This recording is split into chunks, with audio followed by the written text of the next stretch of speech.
রানাঘাটে ভয়াবহ দুর্ঘটনা, মুখোমুখি সংঘর্ষে গুরুতর আহত দুই চালক ও খালাসি। রানাঘাট হবিবপুর 12 নম্বর জাতীয় সড়কে একটি বেসরকারি স্কুল বাস এবং একটি লরির মধ্যে মুখোমুখি সংঘর্ষ ঘটে। স্কুল বাসটিতে কোনো ছাত্রছাত্রী না থাকায় বড় দুর্ঘটনা থেকে রক্ষা পায় সবাই। বাসটি ছাত্রছাত্রীদের নামিয়ে শান্তিপুরের দিকে ফিরছিল, সেই সময় লরিটি রানাঘাটের দিকে যাচ্ছিল। সংঘর্ষের পর স্কুল বাসটি রাস্তার পাশে নয়নজুলিতে পড়ে যায়। ঘটনার খবর পেয়ে স্থানীয় বাসিন্দারা ছুটে এসে আহতদের উদ্ধার করে এবং দ্রুত রানাঘাট থানায় খবর দেন। পুলিশ ঘটনাস্থলে পৌঁছে পরিস্থিতি নিয়ন্ত্রণে আনেন এবং দুর্ঘটনার কারণ খতিয়ে দেখতে তদন্ত শুরু করেছে। আহত দুই চালক ও দুই খালাসিকে হাসপাতালে ভর্তি করা হয়েছে।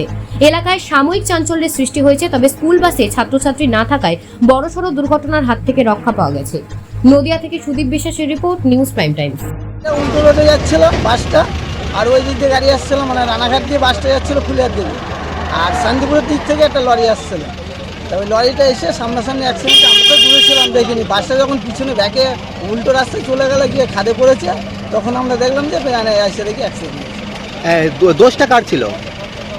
এখন রং রোডে যখন বাস ছিল, বাসটা কি খালি বাস ছিল না স্কুল বাস? দেখলাম খালি বাস না, বাসটা খালি ছিল।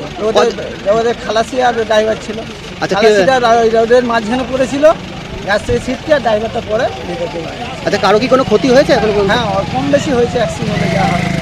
আর ওই টাকার ড্রাইভারটা ভিতরে অজ্ঞান হয়ে গেছিল, পরে বার করে ও জল ফল দিয়ে এখন সুস্থ হয়ে গেছে। আপনার নাম? আমার নাম ভূপেন।